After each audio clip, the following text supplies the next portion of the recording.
Welcome everyone. I think most of you have met me and know me. I'm Isaac Martin, Chair of the Department of Urban Studies and Planning. And it is my great pleasure and honor to welcome Dr. Kelema Moses here for our colloquium talk today. Dr. Moses is an assistant professor at Occidental College, where she teaches courses in the history of architecture and urban design. And she's also currently a visiting assistant professor in the School of Architecture and Urban Design at UCLA. Her teaching and research center indigenous voices to address historical perspectives on contemporary critical discussions related to the built environment of the United States and its Pacific territories. She completed her PhD in art history at the Pennsylvania State University in 2015 with a dissertation titled Kingdom, Territory, State, an Architectural Narrative of Honolulu, Hawaii, 1882 to 1994. And since then, Dr. Moses has established a national profile as a leading scholar in architectural and urban history. Her scholarship offers bold, new disciplinary approaches that make use of and add to a number of other research fields that are of great interest to many of the colleagues I see in the room, and certainly to all of us at USP and the UC San Diego design community at large, including, for example, Pacific Island Studies, Indigenous Futurities, Climate Justice, the Environmental Humanities, Transnational Mobilities, Colonialisms, and decolonial theories in politics. Her scholarship has been published in a number of contemporary academic journals, including, among others, the Avery Review, the Contemporary Pacific, the Chicago Art Journal, the Oxford Encyclopedia of American Cultural and Intellectual History, and others. She's been supported by a Getty American Council of Learned Societies postdoctoral fellowship, by the Andrew W. Mellon Foundation, the National Endowment for the Humanities, and the Society of Architectural Historians, among other institutions. So Dr. Moses comes to us as a very, very accomplished scholar. Finally, I want to just sort of say some words about why we're particularly excited to welcome you. Our colleague Manuel Schwarzberg Carrillo, who helped to organize this talk, is an architectural historian himself, and is recommended in the strongest terms to me an article by Dr. Moses entitled "Indigeneity, Contingency, and Cognitive Shifts," which appeared in the journal Ardith. Dr. Moses lays out the promise of her scholarship for design and urban policy, and I just want to quote briefly from you. I hope I'm not embarrassing you with this long introduction, but she states there, First Nation and Native American epistemologies decenter Western conceptions about architecture's ordered and universalizing qualities, and instead emphasize the interconnectedness between people and landscapes. She argues that this offers a framework for collaborative partnerships between native and non-native architects, potentially resulting in crucial cognitive shifts toward innovative design solutions to address 21st century issues related to climate change and the creation of inclusive communities that lift up societies. I was thrilled to read that. It's of course very aligned with many of the values that we have talked about in our Department of Urban Studies and Planning, and we're just delighted to host Professor Moses for this event. I also want to begin this talk by acknowledging that the institution, UC San Diego, is on unceded Kumeyaay lands. And as an institution founded on unceded Kumeyaay lands, all of us at UC San Diego have a particular responsibility to think and design ways to enact critical cognitive shifts like the ones that Dr. Moses has described, and to ensure that partnerships for climate justice foreground decolonization as an intellectual and a practical challenge. So with that wind up, let me now turn it over to Dr. Moses. Her talk is entitled Indigenous Geographies. After the talk, we will have a chance to have an open discussion. Feel free to post your questions directly in chat, and I'll manage the chat and Q&A queue when we get to that point in the discussion. But Dr. Moses, the screen is yours. Hello, thank you everyone for being here today. Thank you, Isaac, for that wonderful introduction. And thank you to the Department of Urban Studies and Planning for hosting this event. I join you today from the lands of the Yuchi and the Muskogee along the Savannah River in Georgia. I gratefully acknowledge the Native peoples on whose homelands I occupy today as a result of dispossession and genocide, as well as the diverse and vibrant Native communities who make their home here today. I understand my place within this history as one born out of settler colonialism and diaspora. Certainly, land acknowledgements are not enough to address these harms. It's just one action in a series of actions that I take in my personal life and in my professional life to, as Keholani Vaughn asserts, regenerate social and political futurities for Indigenous communities. And while I have your attention in this moment, I would also like to acknowledge and condemn the ongoing violence directed against Black and Asian bodies. This violence has a long history, and its most recent spike and exposure in media serves as a reminder of the power of hateful rhetoric and the consequences of failing to address it and all other forms of white supremacy. And so to give you some resources, right, so this to be an actionable moment, I would like to list 3 resources that might be of interest to you. The first one is hashtag Land Back, a collective of Indigenous-led organizations that are a movement for collective liberation. I also want to bring to your attention the Okra Project, which is a collective to address the crisis faced by Black trans people by bringing home-cooked, healthy, culturally specific meals and resources to Black trans individuals. And then also the Asian American Feminist Collective. It's an ever-evolving practice to address how Asians and Asian Americans confront systems of power at the intersection of what they call, or what they list as race, gender, class, sexuality, religion, disability, migration history, citizenship, and immigration status. So with that being said, we're going to have, I can show my PowerPoint. Okay. The title of my talk today is Indigenous Geographies, Urban Island Design.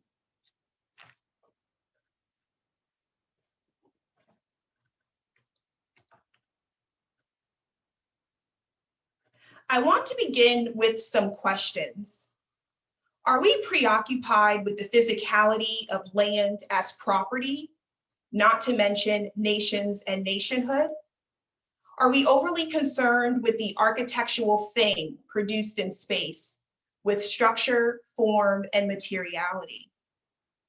No doubt, issues of race, class, and gender provide entryways and methodological approaches to thinking about the built environment and urban landscapes. But are we only framing these topics as partial representations?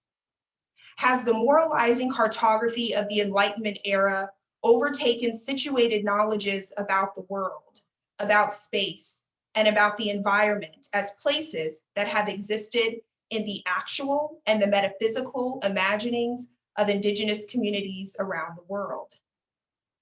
If a place is a space that has been imbued with meaning, then it follows that, as Malaysian scholar David Gageo postulates, places are portable. To extend this conversation about the portability of place, from one employed to detail the relationship between indigeneity and nativeness, to a conversation about urban histories that are theoretically portable, requires us to think about these subjects as fluid, just as places and bodies are fluid. Thus, to consider urban histories means to query the space, place, time paradigm. For this, we often look to images of Western maps that, to be sure, are flat and hierarchically arranged such that land masses outlining nation states dominate the visual frame. Distortions of the sizes of countries and continents facilitate cognitive junctures or disjunctures about notions of power and authority, and oceans are rendered as empty of people and places. However, if we shift our gaze to the oceans, specifically the Pacific Ocean, we might lean into Pacific Islander epistemologies about space and place that are rooted and routed through indigeneity. In doing so, and in conversation with Karen Ingersoll, we might engage in a discourse about place that recognizes the ocean's transient and dynamic composition, where waves are constantly formed and broken, sucked up from the very body that gave it life. No part of this liquid body is ever stable, yet something does endure within this space and time. Relationships that draw together the sea's collective components, its sound, its taste, its color, and it is the fluctuation of a process that joins the world together. Thus, the ocean becomes a metaphor for global unity, pulling together and sustaining individuals and communities, unquote. Ingersoll's statement speaks to an earth that is active and to bodies that are active, given that it is people who assign meaning. Places, even urban places, are similarly active. Urban histories must be in conversations that embrace action through integration and cooperation. To be active requires constant movement and shifts, to be amenable to change, adaptation, and revision. Centering oceanic flows invites us to think about a spatiality that moves beyond Western cartographic boundaries and academic disciplines. To conceptualize urban history in this way, we must be willing and have the audacity to make the distinction between information and knowledge. Organized data must be considered distinct from, yet part of, a knowledge rooted in awareness through experience. Thus, the question of whose urban history moves to the forefront. Urban history, and by extension, urban studies, should not be extractive, rather functioning as a cooperative or a collective. We must welcome interjections and be malleable, to conceptualize built environments, landscapes, and seascapes as unstable living physicalities. Urban histories and studies in this way are not only nouns, but take on the qualities of a verb. They are occurrences, they are acts of being. Though urban design and planning are incomplete projects that can be both unsettled and volatile, it is useful for us to sit in this liminal space, to deconstruct our approaches to urbanism and to ponder its possibilities, to contend with urban and architectural history as fields born out of a desire to categorize and to inflict order, to rationalize, to find ways to foster interactive literacy that moves beyond the Cartesian map and breaks the colonial, post-colonial, modern, postmodern binaries in an effort to embrace urban histories as circuitous, active processes that, when applied in the context of a settler state, instead centers decolonization. In doing so, and as I emphasize in this paper, we are able to look toward an indigenous urbanism. The study of urban histories affords us the opportunity to engage issues steeped in critical concerns, from racism and white supremacy to capitalism and climate change. Examination of these issues becomes a circular journey to, quote, bring us back to ourselves. As Bell Hooks remarks, quote, talking about place is a constant subject for many of us. We want to know if it is possible to live on the earth peacefully. Is it possible to sustain life? Can we embrace an ethos of sustainability that is not solely about the appropriate care of the world's resources, but is also about the creation of meaning, the making of lives that are worth living, unquote. Hooks makes the connection between place, placemaking, and well-being. As a Black African-American feminist scholar, her text Belonging explores the influence of her ancestors and their strong ties to and love for the land that enveloped them within a consciousness that reconciled a positivist self-esteem amid a harsh and brutal post-slavery world into the era of Reconstruction. Yet the tie between Blackness and indigeneity is one that is often overlooked.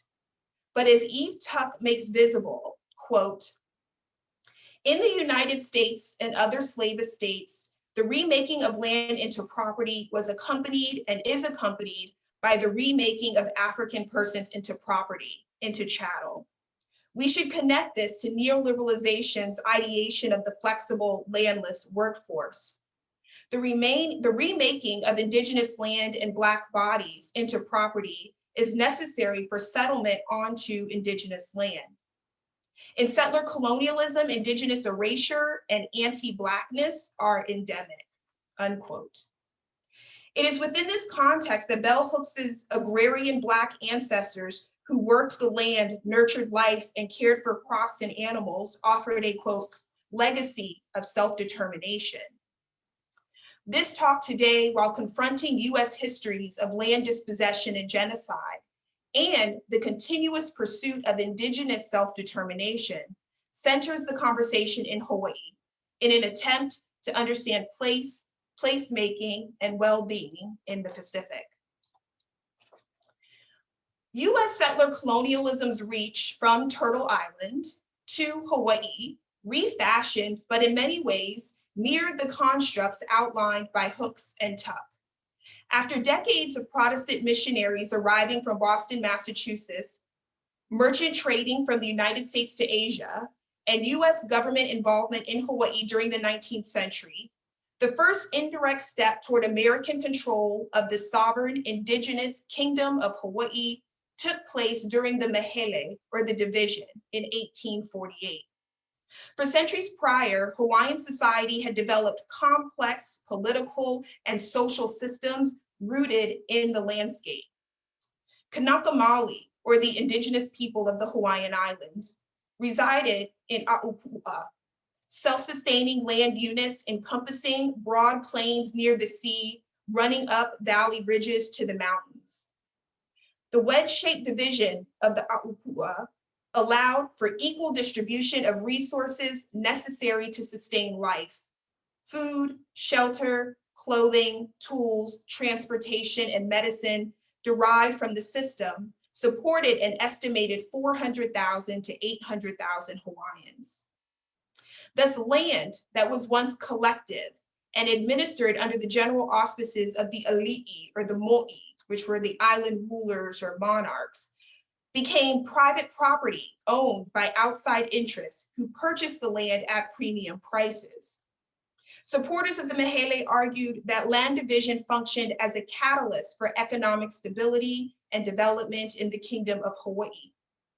This new system of ownership opened the door for those with money to buy, sell, and lease land. The implications of the Mehele were twofold. First, Hawaiian culture and the relationships between the maka'ainana, or the commoners, ali'i, and mo'i were destabilized. Secondly, Kanaka Maoli became vulnerable to displacement from their ancestral lands as Western business interests and the US government acquired land for exploitation and cultivation. A plantation economy predicated on sugar and reliant on an immigrant Asian workforce. A tourism economy dependent on exoticizing Kanaka Maoli bodies and culture, and militarism's foothold in the archipelago were the products of manifest destiny, the racist ideology which drove US expansion into the Pacific and the Caribbean in the 19th century.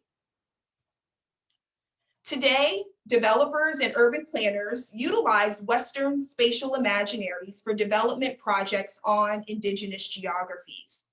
Building codes, land use zones, and urban growth models create spatial narratives of erasure, whereby Kanaka Maoli are relegated to rural, romanticized Hawaii, and urban space, as argued by Mishuana Goman, is, quote, void of indigenous sovereign presence and land rights, unquote. Since 1976, urban planners in Kakoako, a community in Honolulu, Hawaii, on the island of Oahu, has exemplified a neoliberal agenda where the convergence of capital accumulation from state and private enterprises has resulted in a building boom in the heart of Honolulu and has simultaneously exacerbated housing inequalities. Described by Tina Grandinetti as, quote, cherry picking the kinds of populations that would be most conducive to the needs of capital, The boundary between who was excluded and included in this plan was racialized along settler colonial lines, explicitly privileging white settler and upper class politically empowered Japanese in the vision of a new Kakawako, and thus reflecting the intersectionality of class and race violence that has helped shape urban Honolulu, unquote. Our Kakawako, a 15-year revitalization project initiated in 2008, endeavors to make the Kakawako district the quote unquote epicenter of urban island culture. Wedged between downtown Honolulu and Ala Moana, our Kakawako seeks to construct, quote, smart, progressive, and culturally appropriate spaces that allow for a walkable, sustainable, people-friendly neighborhood, unquote. Powell Berger writes in Hawaii Business that Kakawako is where the transformation in Hawaii's 21st century life are most clear. He points to demographic changes, transportation needs, and environmental concerns to explain Kakawako's development. Berger maintains that Honolulu's population, both old and young, are slowly moving away from the suburbs and embracing life in the city. They do not want or cannot afford a suburban home, and therefore desire to live in a community where they can walk, bike, or utilize public transportation to reach their apartments, jobs, retail shops, and leisure activities. Our Kakawako is slated to be a live, work, play neighborhood focused on art, culture, and entertainment across several blocks of construction on 29 acres of land. The master plan includes 2,750 residential units and locales for shopping and art. The two monumental designs in our Kakawako include SALT and 68. The former, on the top of your screen on the right, consists of 85,000 square feet of space for retailing, restaurants, and events. The latter, on your bottom right, is a 5-story building consisting of 54 studio and 1-bedroom rental units located above first floor retail shops. SALT in particular encapsulates our Kakawako's vision for the district as a vibrant, energized, artistic community. SALT is located between Ala Moana Boulevard, Coral, and Keawe Streets. It consists of a series of interconnected exterior spaces that make use of new construction and pre-existing buildings and warehouses. SALT offers familiarity with the old buildings within a state-of-the-art environment. Open air venues, green spaces, plazas, and parklets segue into shopping and dining facilities. Both corporate and locally owned businesses such as Sprint, or it was then Sprint, now T-Mobile, Starbucks, and Lanikai Juice have invested in the property. Short-term residencies are also allowed in the complex. This design approach acknowledges the flexibility of the economic market. New and startup businesses can test their ideas and concepts, all while bringing quote unquote excitement and new energy to our Kakawako. These aspects of SALT led Christian O'Connor, a senior asset manager, to proclaim the following: the challenge to reuse these older warehouses and their materials creates an opportunity to build a beautifully gritty shopping and dining experience that can only exist in urban Honolulu. This project is uniquely Hawaii. It isn't a cookie cutter mall that could be imported or transplanted from somewhere else, unquote. It is also perhaps the best indication about how this urban development scheme will complement and or detract from the architecture, urban design, and tourist attractions of downtown Honolulu and Waikiki. Art exhibitions, installations, fashion shows, and street art draw local and tourist audiences to our Kakawako. Hawaii as a theme serves as the focus for many of the artworks. Sean Connolly's Small Area of Land, Kakawako Earth Room from 2013 addresses the impact of colonialism, globalization, and construction on Hawaii's land. Connolly, an architect and sculptor, displayed the piece at our Kakawako's 2i Gallery. The work is a 32,000-pound sculpture that he molded, compacted, formed, and set on display. Connolly calls it a quote-unquote architectural intervention that addresses the way land is objectified in Hawaii today. When interviewed by James Cave of Honolulu Magazine, Connolly declared that exhibiting at 2i Gallery was apropos because of the historic and contemporary events transpiring in the neighborhood. Quote, on one hand, it's amazing because it's really grassroots. But at the same time, when you really look at it, it's supported by Kamehameha schools. So is this a facade of arts? Or is this actually the example of the top-down, bottom-up partnership that we've all been wanting and looking for? Connolly's statement attests to the history of Kakawako and to the significant role of the Kamehameha schools for our Kakawako. In ancient Hawaii, Kakawako was a wetland, a fishing village, and salt-producing locale. As a distinctly Hawaiian geography, Kakawako is in close proximity to several ancient burial sites and heiau, or large temples that are elevated on platforms and supported by numerous carved idols. The district slowly transitioned into a small residential community with local shops, churches, schools, and parks servicing Hawaiian, Japanese, and Portuguese families. By the 1950s, zoning ordinances converted the community into an industrial center comprised of warehouses and repair shops. Moreover, Act 153 of the 1976 Hawaii legislature established the Hawaii Community Development Authority, or the HCDA, an agency to coordinate what Harvey Molotov terms, quote, an urban growth machine, whereby the public and private sectors, as well as the local elite, initiate large-scale development for profit.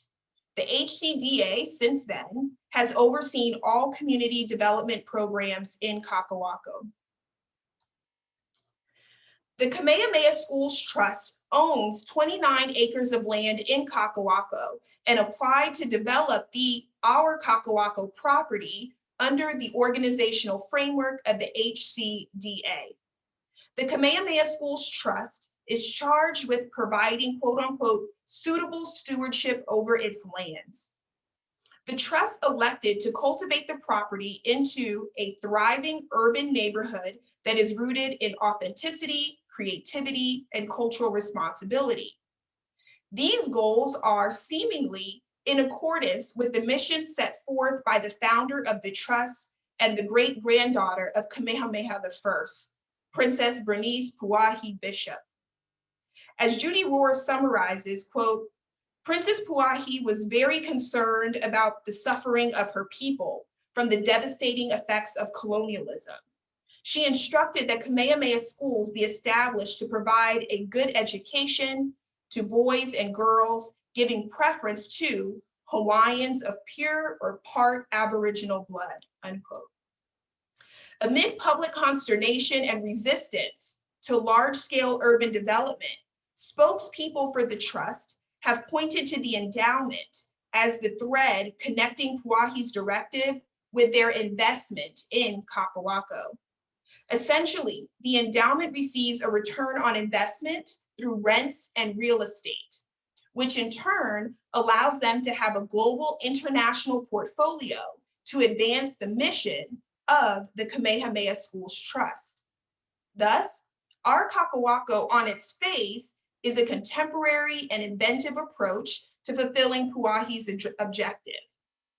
But as Grandinetti accurately points out, hegemonic processes are at work. Corporate and global economies intersect on Hawaiian land such that the settler relationships to urban space becomes the default, and Kanaka Maoli and their institutions like the Kamehameha Schools Trust in acts of survivance must participate in systemic constructs of settler colonialism. No doubt these constructs are a departure from ecological models of Native Hawaiian well-being. The model drafted by Daviana Pomaka'i McGregor identifies the Aina, or the land, that which feeds, as the collective tissue that sustains Hawaiian health and well-being. The Aina is both Aina Hanau, or sands of birth, and Kula Iwi, the resting place of ancestral bones. It is foundational to beliefs and practices. The Aina is alive, respected, treasured, praised, and honored. Yet in Hawaii's urban scheme, land that is spiritual and relational for Kanaka Maoli in supporting the Lahui, or the nation, becomes tied to the paradisiacal. Perceptions of Hawaiianness, or the characterizing of what Hawaii was or who Hawaiians were or are, permeates throughout American society as a tangible object tethered to a particular landscape. In so doing, Western cartographies and commodified visions of land normalize foreign presence in the islands. Again, this strategy negates the fullness and complexity of Indigenous identity, specifically modern Indigenous identity, that, according to James Clifford, is about, quote, local landedness and expansive social spaces, about patterns of visiting and return, desire and nostalgia, of lived connections across distances and differences, unquote. Western association with the Hawaiian landscape negates Indigenous epistemologies because the Aina, or the land, that which feeds, is storied. It is tied to storytelling practices that adhere to ancestral teachings and ideologies of Hawaiian thought.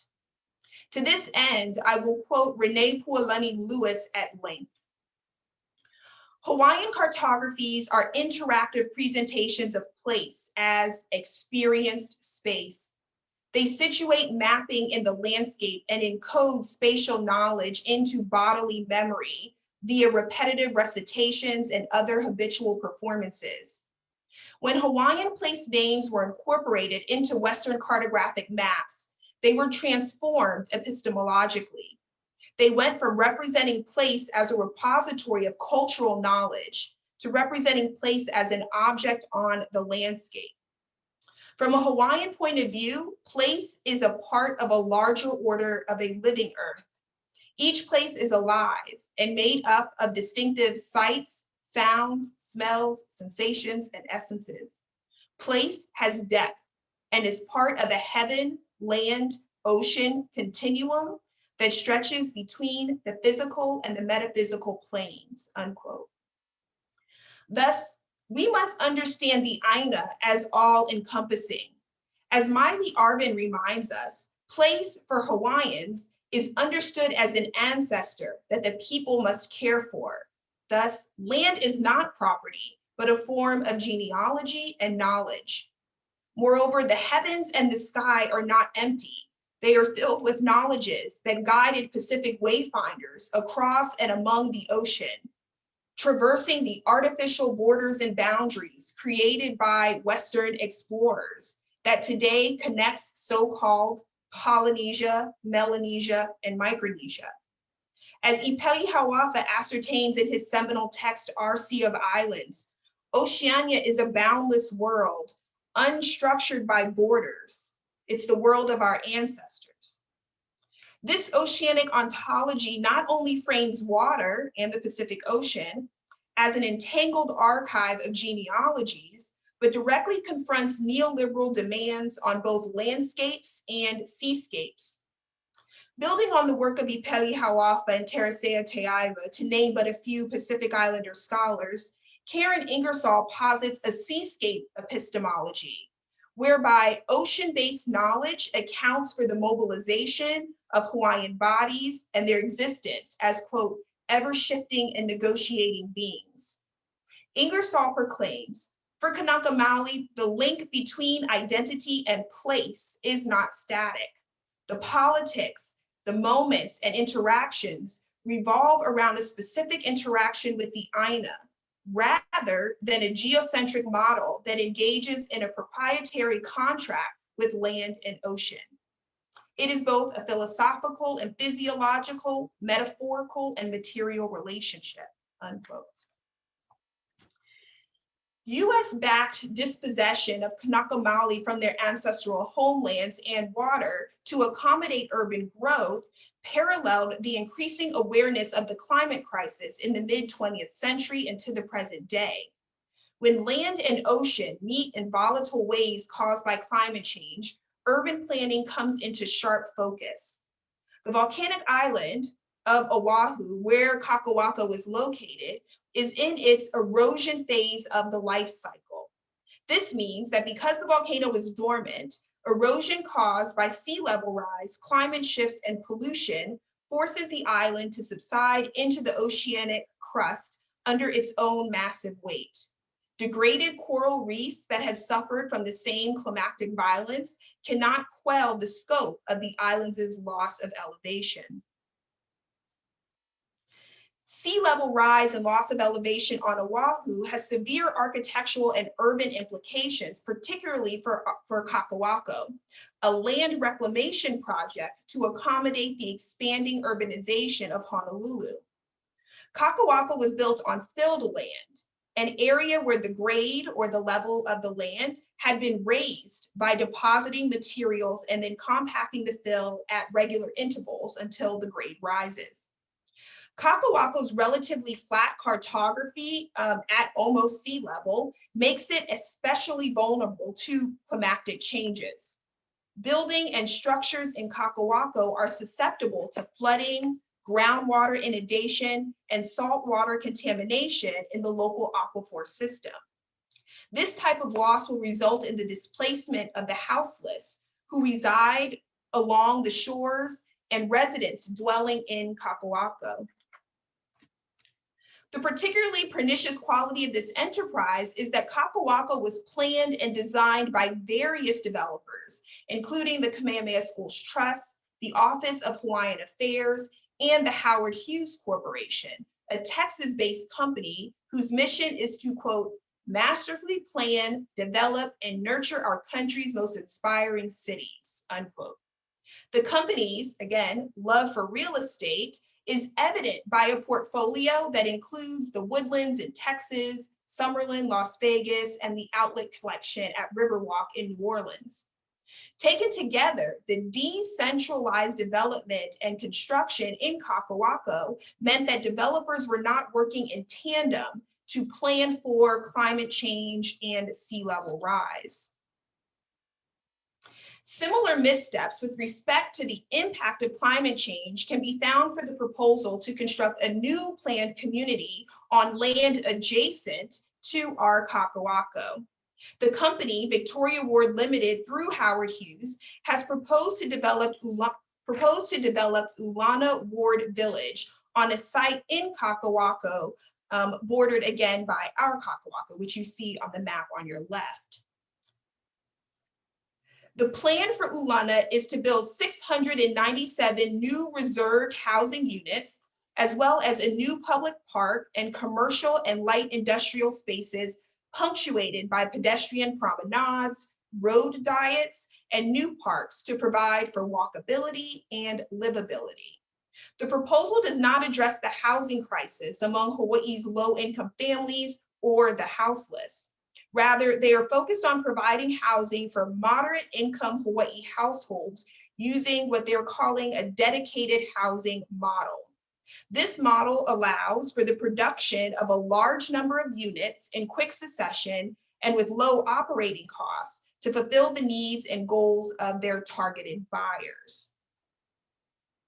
So I'm going to take a break for a second, and hopefully this works. I want to show you how Ulana Ward Village is being marketed today as of January 2021. Hey everybody, this is Isaiah with Kano Kaka'ako.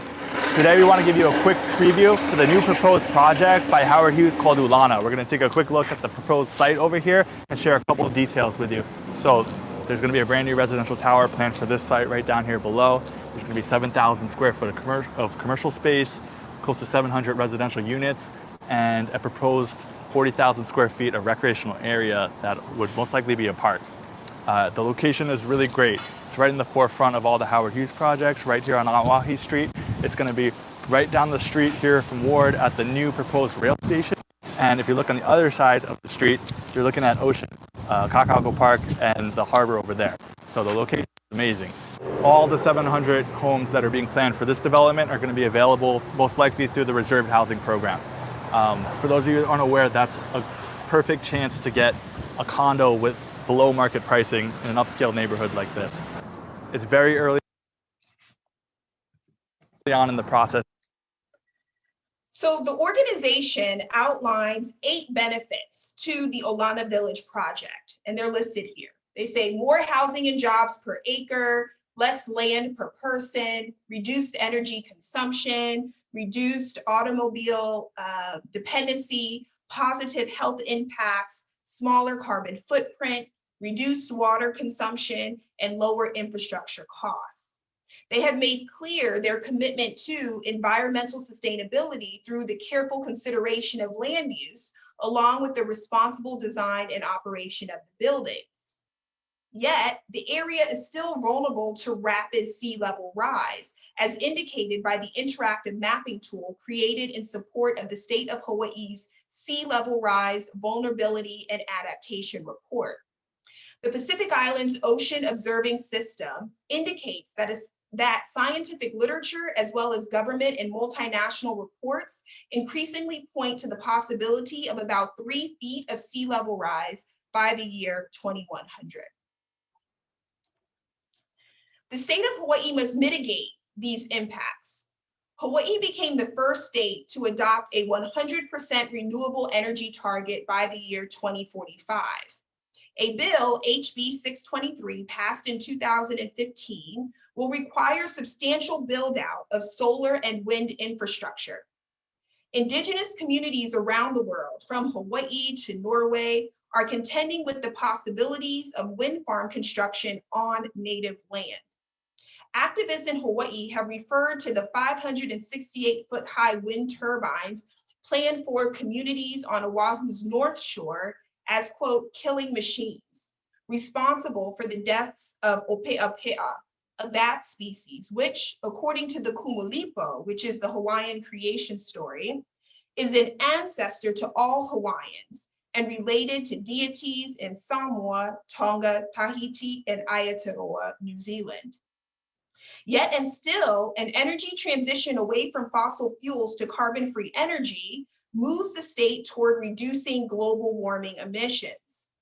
The dilemma of Indigenous rights and climate mitigation efforts is most succinctly articulated by a member of the Sami community. Quote, "We are told that we have to have wind power plants because the world needs clean energy.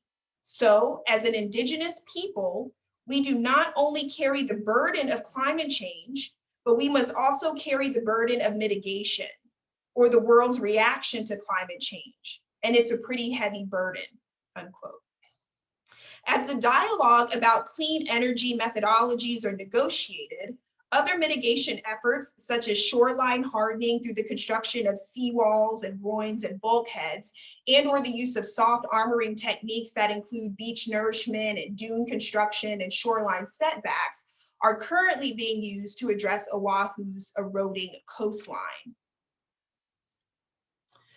Kakawako demonstrates what Candice Fujikani calls, quote, "a cartography of capital, ways of interpreting landscapes and seascapes as altered by force and will."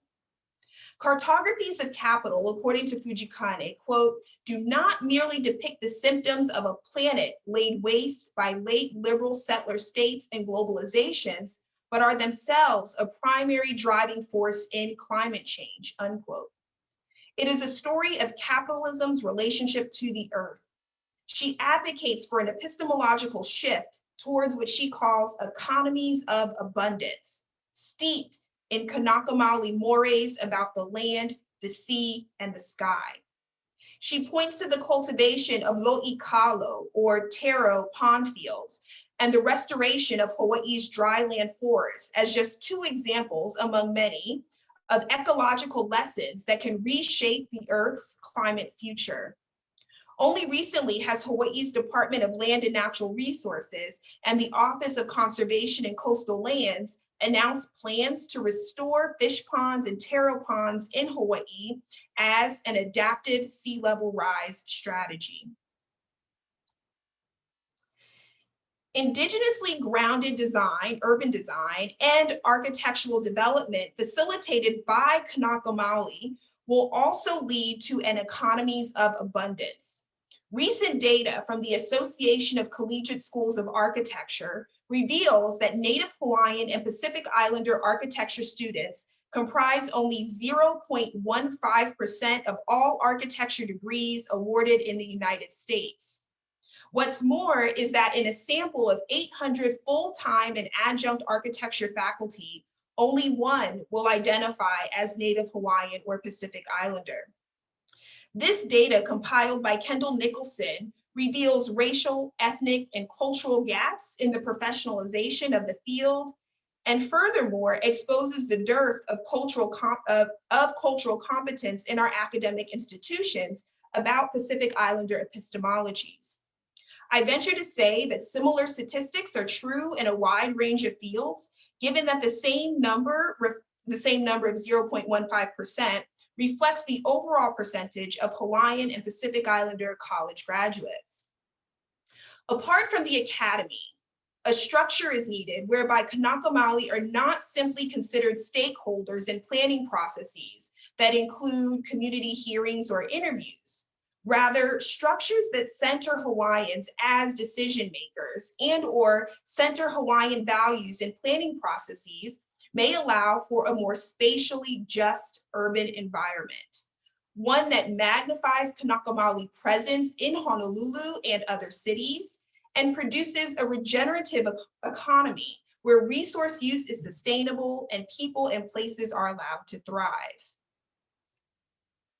The United States of America lacks a spatially just urban planning schema that meaningfully incorporates Indigenous stewardship and political rights to the land. This is true for Kanakamali in Hawaii, the Tongva in Los Angeles, California, the Ojibwe, the Odawa, and the Potawatomi nations in Chicago, to name but a few. However, other countries like Aotearoa, New Zealand, have made significant investment in spatially just planning. The nation's declaration in 2017 of the Whanganui River as its own legal entity represented by human agents effectively recognizes the cultural and political importance of ecologies and opens the way for future transformative planning in Aotearoa's cities. Co-management or joint management between Indigenous Maori tribes and the government of New Zealand allows for a reimagining of natural resources. Similar recognition of ecological imperatives in the United States and its cities may have impacted discourses around the Dakota Access Pipeline, a pipeline intended to travel underneath the Missouri River, the primary drinking water source for the Standing Rock Sioux.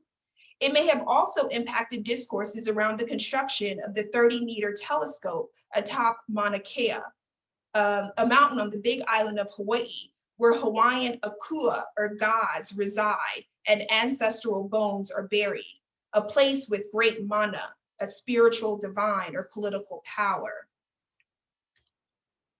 I conclude with a final question. How might urban planners engage in decolonization or decolonial discourses that are not simply symbolic and/or project a veneer of Indigenous cultural competencies? To address this question, I would like to end where I began today's talk, with maps. Modern states and nations have constructed borders on maps to appear as permanent fixed entities. The United States has demarcated its borders in North America from the Atlantic to the Pacific and extending into the basins. and have used walls, checkpoints, and agencies to create perceived breaks with Mexico and Canada. Countries endowed with indigenous communities that have existed since time immemorial. Yet globalization and increasing technological connectivity, for better or for worse, has exposed the uncertainty or the permeability of borders. Hawaii, the most geographically isolated archipelago in the entire world, compels scholars to engage with, theorizing and deconstructing notions of borders and global borderlands. Native Hawaiians, both in the islands and part of the diaspora, traversing these so-called borders, are imbued with Hawaiian epistemologies about land, place, and placemaking that impacts not only Honolulu, but cities across the United States and the world. Thus, although the legacy of US colonialism and imperialism is embedded within indigenous geographies, as evidenced by my discussion of neoliberal enterprises, urban planning, climate change, and architecture in Kakalako, decolonization that centers indigenous knowledge and cartographies rooted within the economies of abundance serve to obscure Western notions of place, space, and time, and perhaps lead to a more just urban society. Thank you.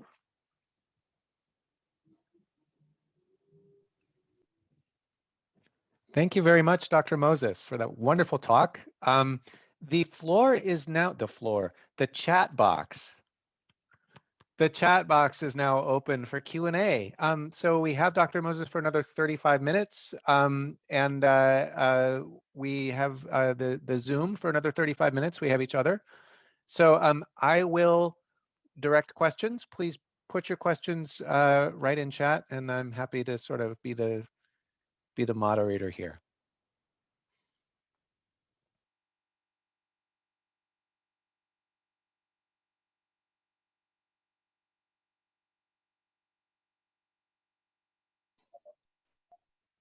I'm imagining now lots of fingers furiously typing. Hey. Oh, sorry. Wayne, go for it. Hi. I just wanted to say hello, Dr. Moses, and I apologize for I'm in two meetings at the same time. I admit it. Loved your talk. I don't have a question. I'm hoping to stick around, but I'm being hailed back to the other meeting. Thank you so much. No problem. I understand. Nice to see you. Likewise. Thank you. Thanks, everybody. That's our life on Zoom these days, right?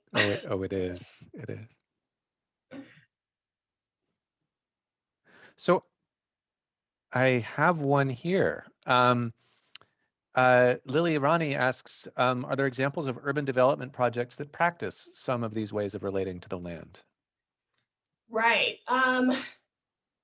So I can think of architects, sorry, my volume is on. I can think of architects who are engaging in these conversations, but oftentimes what ends up happening is that indigenous architects are working on reservations, right? Or they're working on land that has been quote unquote set aside for Kanaka-Maoli in Hawaii. That's a whole nother conversation.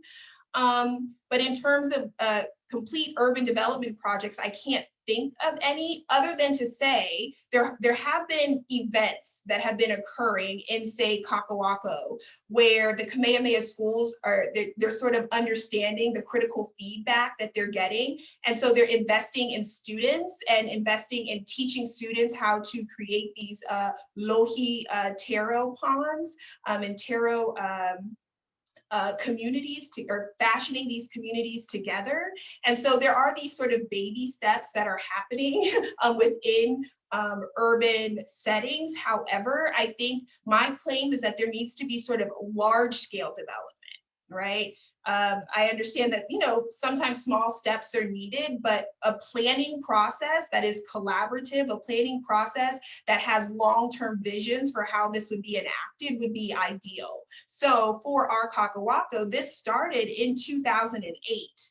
Right? It would have been nice starting in 2008 if these conversations were had for this 15-year revitalization project, but it wasn't until there was sort of like pushback, right, from the community that there started to be some incremental changes. I didn't get a chance to talk about it in this paper, but there were protests, like actual protests called Save Our Kakawako, which was a clear nod to Save Our Surf, which was a movement in the 1960s and 1970s during the Hawaiian Renaissance to push back against developers who wanted to change the land or transition the land to surfing spots as the tourist economy in Hawaii was really taking hold. And so the Save Our Kakawako and the Save Our Surf moments were in conversation with each other. And so it's through, right, grassroots movements and action that these incremental changes are being made. And so I'd like to see sort of more large scale events happen. Thank you. Was that Lily? Thank you.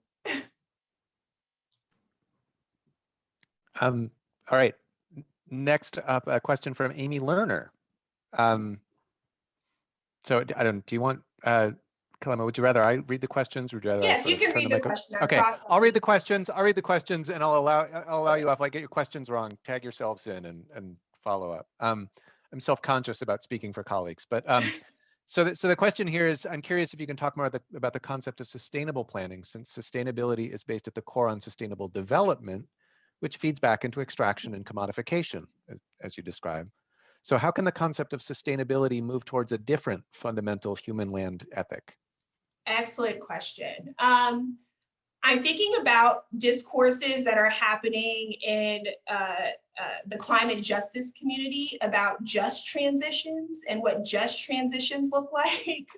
And so how do you make these plans without being extractive in the same way that, say, fossil fuel companies have been extractive for many years, right? So how do we make this happen, particularly in terms of policy? I think that's the way it sort of has to go, right? It has to be done through policy making.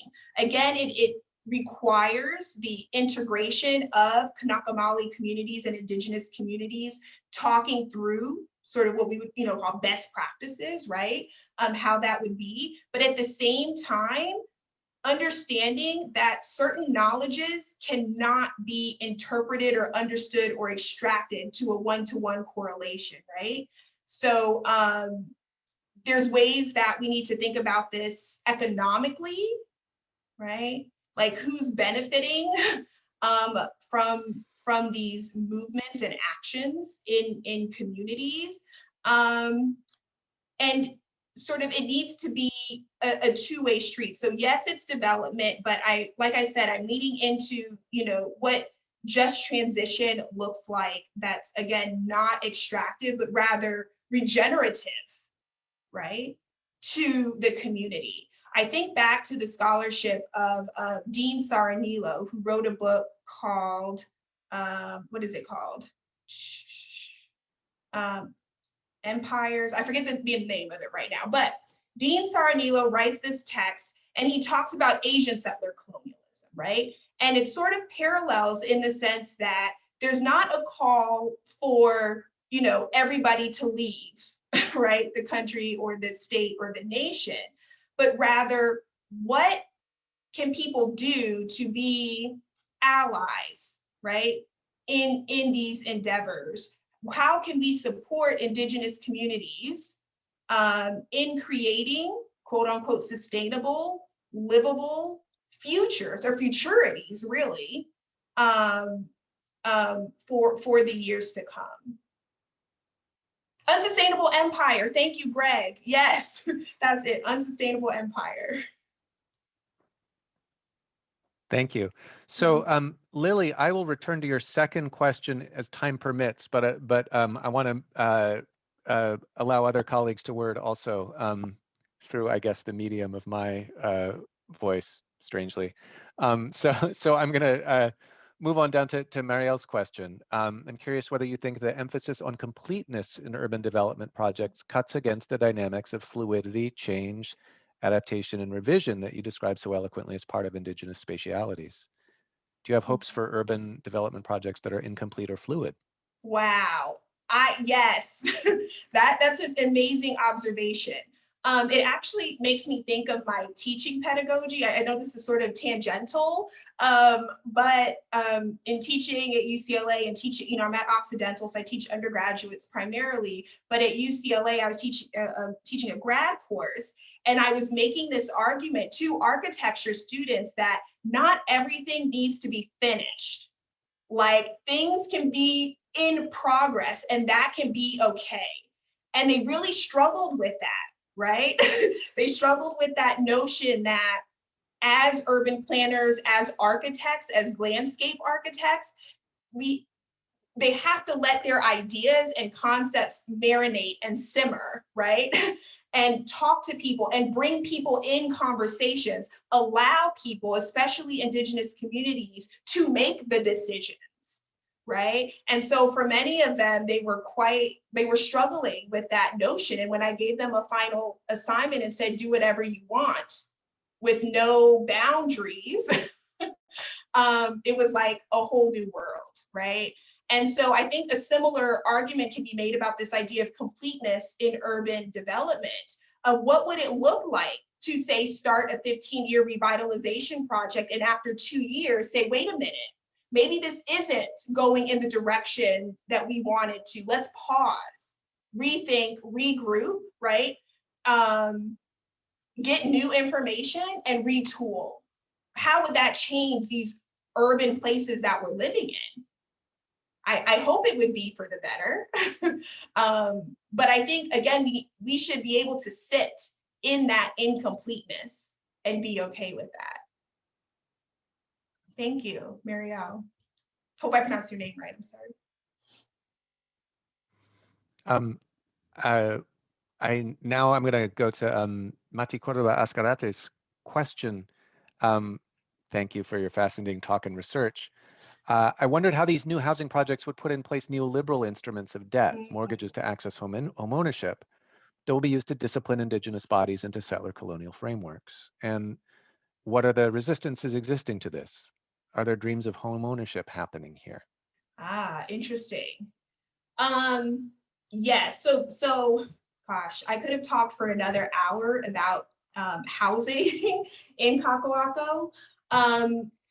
So let me backtrack just a little bit. As I'm thinking about what's happening in Kaka'ako, I'm thinking about what was happening in Oahu or on Oahu in the 1960s. And I think about the community I grew up in, Mililani, which is sort of like in central Oahu. And it was this completely planned community from an architect, I believe, who came from California and basically took this land and developed a new community, right, called Mililani, which is like Mililani town, and then there's Mililani Mauka. And what it did was it changed the landscape of Oahu, right? People started to move into the center part of the island, right? And they're doing this also with reaction to militarism, right? So Schofield Barracks is located in that area, Hickam Field, et cetera, et cetera. And so as we get this shift to suburbanization in central parts of Oahu, what ends up happening is the development of highways, right? Which then leads to traffic, which then leads to pollution, which now we're sort of in this full circle moment where there's been this decade-long project for a rail line, right? And a rail line that, not ironically, stops in Kaka'ako, right? This place that's going to be this live, work, play community. And so the argument then is that all of these people who had earlier moved inland in Oahu for that suburban life don't want that anymore. They want to return to the city. They want to return to Honolulu. And so to facilitate this and to make this happen, places like our Kaka'ako and Ulana Village, they're building these large structures, right? These high rises to accommodate people.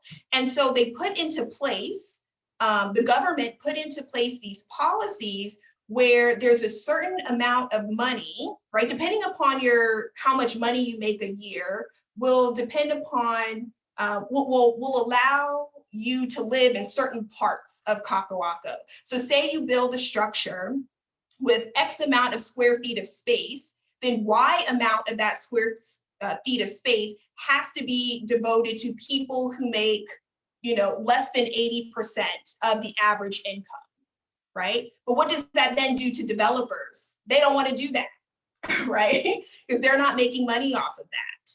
And so what's interesting about Ward and what's happening with Ward Village is that every new project, it keeps getting pushed off. It's like, oh, we're going to have this amount of reserve units, right, in this building, but then it doesn't happen. And then it's going to be, oh, the next building. We'll make sure there's enough reserve units in that building. And so there's this conversation, bringing it back around to mortgages, right? We're thinking about mortgages, but we're also thinking about the quality of the buildings that are being produced. So there's a plan that just came out, or a study of Ulana Village, that basically they said straight up, like, we're building this for middle income families. We found if we focus on lower income or mixed income families, we're not going to be able to provide the type of amenities that higher earner individuals would want to pay to live in these high rises, right? So we're making this strategic move to not do that, right? And so the reserved units are not going to be for lower income families. These reserved units are going to be for middle income families, the same families that could have lived, right, in the suburbs and commuted into town or whatever. So this cycle just continues, right? I think your question about that was about dreams of home ownership and what that means. The developers have been very clear that they're happier to reduce the amount of space in the apartments, right? And get a higher cost per square footage because they think that people will pay for that in order to live in this urban center of Honolulu. And so it's a perpetual cycle that's problematic in terms of thinking about home ownership, but also in thinking about the houseless as well. Kakoako was a community where many people who were houseless resided until this large-scale development occurred, and they were essentially kicked out. At certain points, they started to be arrested.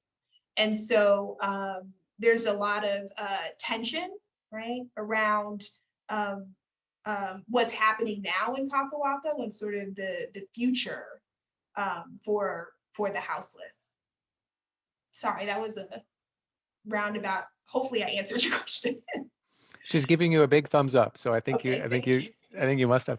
So I put myself in the queue with a follow-up question that you've partly addressed, but I wanted to know, as I was listening to you describe these projects and these developments, I wanted to know more about the sort of investors and ownership relations generally. And I guess in particular, I'm interested in the question of indigenous investors and whether indigenous people or sort of, indigenous institutions or investment pools, right, are part of how these projects are getting financed. Or not, because as we think about settler colonialism, right, there's also this question of like who's extracting the profit and who's, and so I was wondering sort of how much of the profit actually is returning to indigenous people or indigenous organizations.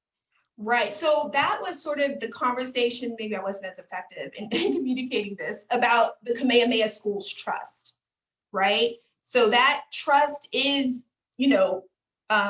ideally, right, Kanaka Maoli own it and they are administering the trust. And the idea is that they own acreage in our Kakoako, and they decided to sell part of that, right, in order to receive rents, etc.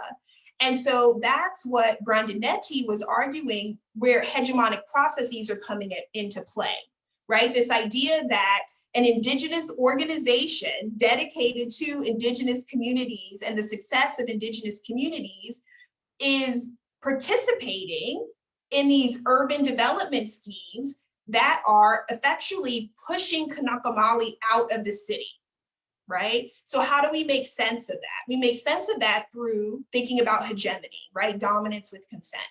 This idea that the Kamehameha schools are doing this as an act of survival, as an act of survivance. They're participating in this process because settler colonialism, right, and US statehood has essentially forced them into this realm.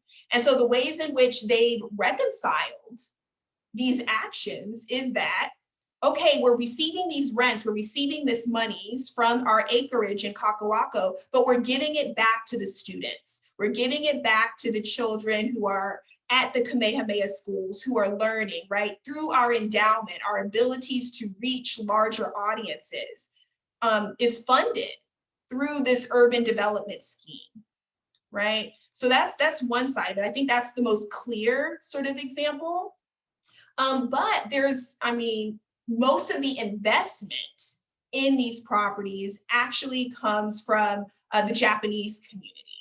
And so that has been in a lot of discussions about Japanese patrons basically buying a lot of these units, a lot of these structures, and investing in Hawaii in ways that on the one hand is talked about as sort of enhancing a global portfolio for Cacahuaco, but on the other hand, sort of thinking about other acts of settler colonialism, specifically Asian settler colonialism. Thank you. Nancy Kwok has just put one in chat. I like how you're framing these issues around questions of land and ownership. Can you give some suggestions for how we as university educators can teach students to decolonize future practice in this context? Well, as I sort of mentioned through this study, right, only 0.15% of students identify as Native Hawaiian or Pacific Islander. Only 1 in 800 faculty, whether they're adjunct or tenure track faculty, identify as Native Hawaiian or Pacific Islander. And so there's sort of a structural thing here. So I think it's twofold, right?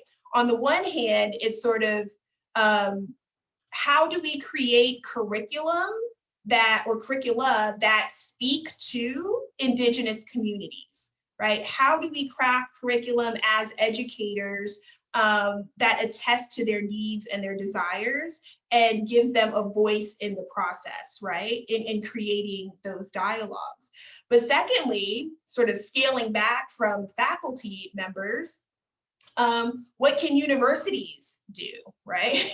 What can universities do in thinking about this? And again, I think it's, I don't want to say, you know, gathering together stakeholders, because that can be problematic too, but it's allowing Indigenous people to have the floor, right? And to actually enact the changes themselves, right? As opposed to this sort of workaround where, you know, the administration makes all of these changes without the voices of Indigenous communities. And so when it comes down to our students, I think going back to the idea of flexibility and openness, I think it's important as educators that we add that into our curriculum. Add that openness and flexibility, allow students to think about their own identities, but the identities of others as well, and to have hard conversations, right? About race, about white supremacy, about settler colonialism, and not to stray from them. So it's hard, and I don't have all the answers. I wish I did, otherwise I think we'd all be good. We have the answers to this, but I think we're all sort of works in progress in thinking through those questions. Thank you, Nancy. I appreciate how we're putting to you the very hardest questions about, like, you know, so what do we do about these, you know, really vexing problems you've identified, and how you're actually giving us very very clear and effective answers to them. Also, very impressed and delighted. There's a question here from Greg. Words of appreciation. The question is what connections there are, if at all, in the connection between urban renewal in Cacahuaco and large suburban development projects along the rail line in Kapolei, Kaw Ridge, between YPO and Mililani, etc. Right.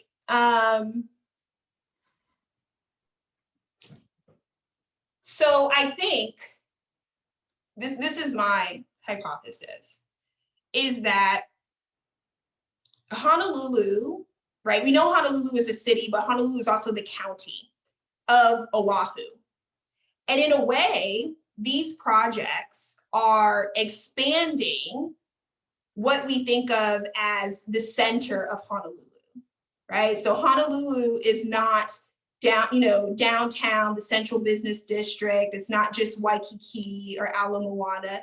It really is expanding to, Eva. It's expanding to Mililani. It's expanding to Kapolei. It's expanding to Hawaii Kai, right? So our idea of the city, of what Honolulu is as a city, is expanding, and the government is making this possible, or facilitating this through the new rail line, right? I think just within the last couple of years, they've added like 3 more stops in the rail line that's cutting through Kaka'ako, in an effort to think about the connectivity of Oahu as a whole, right? And in doing so, this could change the ways in which we think about the economies and the jobs present on the islands, and sort of where they can be located. Everybody doesn't have to, go down to King Street anymore to work. So that's an important aspect of it. But what's critical in the context of what I was talking about today is not being farsighted, or not thinking the long term about what it means in creating this rail system. They're basically creating it in the path of sea level rise, right? And so if all is true and what's happening with sea level rise, and we get, the 3-foot sea level rise in the next few years, all of Kewalo Bay, and the new rail system that they're building, as well as parts of Kaka'ako and Ala Moana, are going to be underwater, right? So this urban renewal that's taken place in Kaka'ako, but that's reaching out to other parts of the island, it's going to impact other parts of the island too, even if they're not flooded, right? So yeah, I hope that addresses your question. Is that Greg?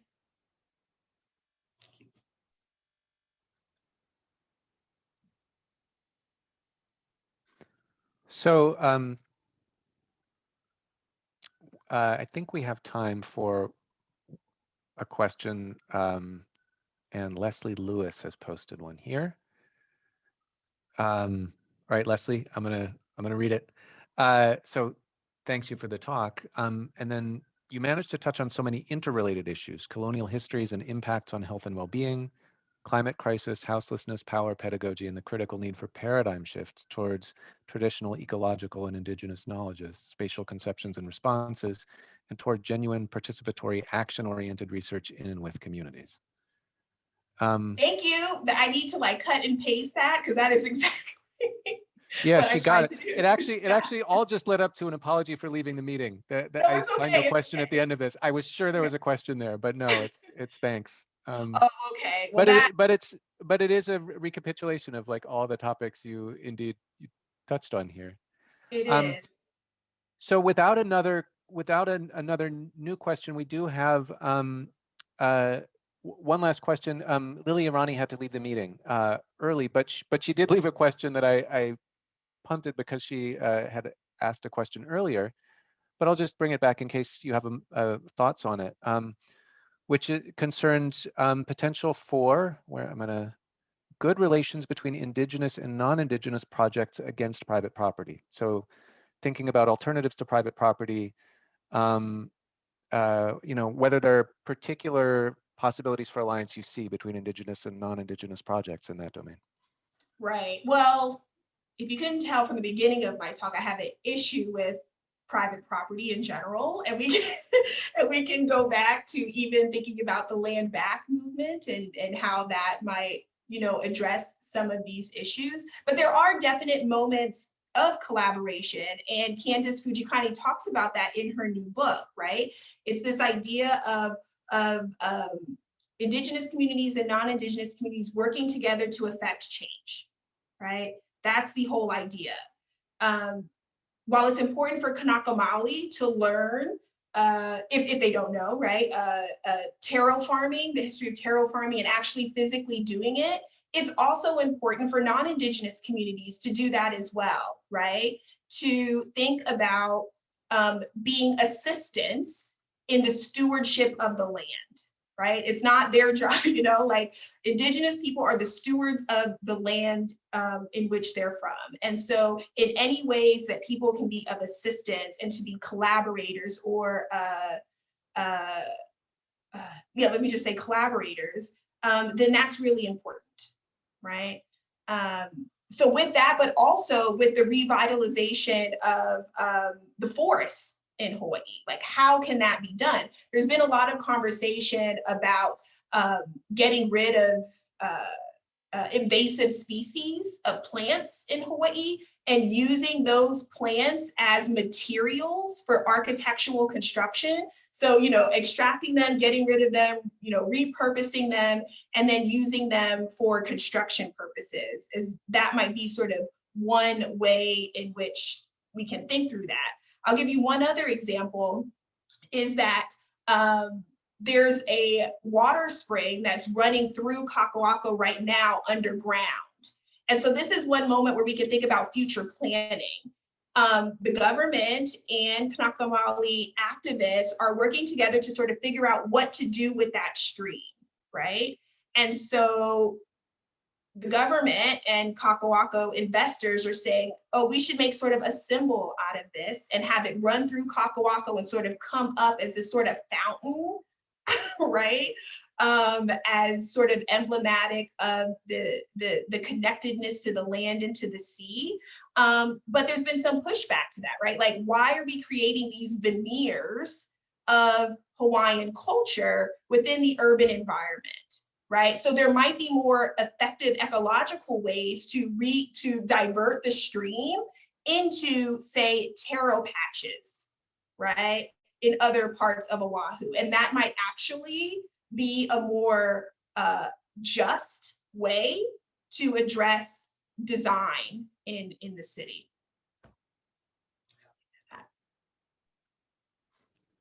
Nancy has asked where we can read more about efforts to repurpose non-native plants. I wish I had it on hand. I'm actually looking at some papers right now. No worries. What I will do, I think we need to wrap up. Ilana has also asked whether you could share titles and authors of some of the books you referred to in your talk. Absolutely. So what I'm going to do is I'm going to save the chat and I will forward that to you, and I'm happy to people, I think you can be found and emailed with, but I'm also happy to sort of help make connections happen here. Sounds good. I'll send you some of my list, Isaac, and feel free to share it with whomever wants it. Wonderful. So thank you everyone for coming today. Thank you, Dr. Moses, for an incredibly stimulating talk, and for your for gamely answering so many such gigantic questions. Really, really, really appreciated it. Thank you. And so thank you all for being in dialogue with me. So thank you, everyone.